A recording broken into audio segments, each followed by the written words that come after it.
कांग्रेस नेता राहुल गांधी दक्षिणी अमेरिका के देश पेरू पहुंचे। वहां पर उन्होंने पॉन्टिफिकल कैथोलिक यूनिवर्सिटी और चिली यूनिवर्सिटी के छात्रों से बातचीत की।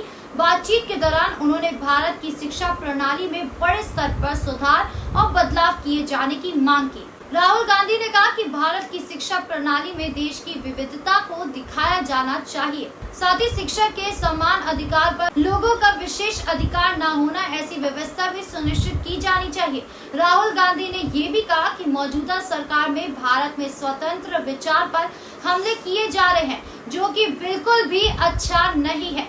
देश में ऐसा न हो, इसके लिए वो पूरी तरह से लड़ाई लड़ रहे हैं। लोकसभा के विपक्ष के नेता राहुल गांधी ने भारत में शिक्षा, सामाजिक समावेश और स्वतंत्र विचार के सामने आने वाली चुनौतियों पर छात्रों से चर्चा की। कांग्रेस नेता राहुल गांधी ने शिक्षा की शुरुआत जिज्ञासा और बिना किसी डर या बाधा के होनी चाहिए। उन्होंने समावेशी और बेहतर शिक्षा प्रणाली पर अपना नजरिया जाहिर करते हुए कहा कि शिक्षा में राजनीतिक या सामाजिक स्तर पर खुले विचार और सवाल पूछने की स्वतंत्रता भी होनी चाहिए। इसमें सिर्फ कुछ लोगों का विशेष अधिकार नहीं बनना चाहिए, क्योंकि ये स्वतंत्रता की नींव है। कांग्रेस नेता राहुल गांधी ने भारत की शिक्षा प्रणाली की मौजूदा स्थिति की आलोचना की। उन्होंने कहा कि मौजूदा सरकार मुख्य रूप से उच्च जातियों के हितों को पूरा करती रही है, वहीं देश की मध्यम और निम्न जातियों के साथ साथ आदिवासी समुदाय के इतिहास, परंपराओं और उनके योगदान की उपेक्षा करती है।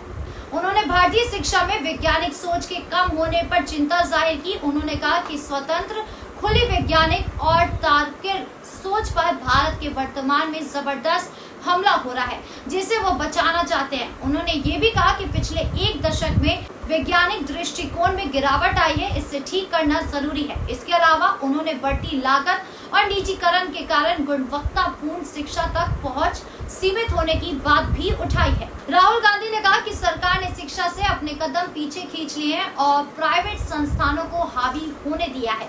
हालांकि प्राइवेट संस्थानों के लिए जगह है, लेकिन सरकार को सभी के लिए उच्च गुणवत्ता वाली, कम लागत वाली शिक्षा सुनिश्चित करनी चाहिए।